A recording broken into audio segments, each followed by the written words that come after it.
how to make hemp heart milk. To me, it is one of the quickest, easiest plant-based milks to make.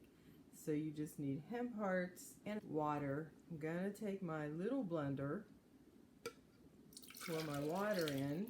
This was 2 cups of water and 1/2 cup of hemp hearts. Now I'm simply going to start blending it.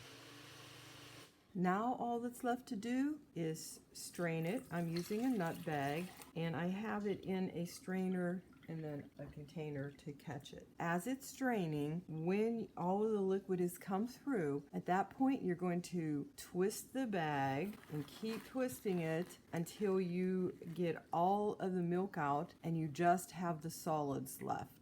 Okay, I've twisted it out and you can see there's really not very much left. You could use this in breads if you're making a yeast bread or even a quick bread. You could stir it into oatmeal. So this is what the milk looks like. I'm going to taste it for you. You could enhance it with some vanilla or sweetener. However, I like it just like this.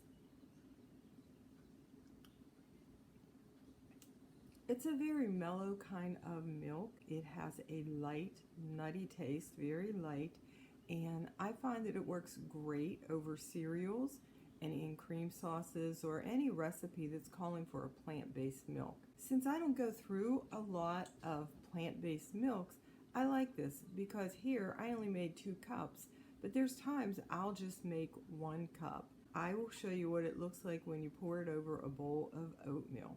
I hope you'll give this a try. I think that you're going to find it's a great alternative to buying like 2 quarts or a full quart of plant milk. You see oatmeal, and I'm just pouring a little bit over it.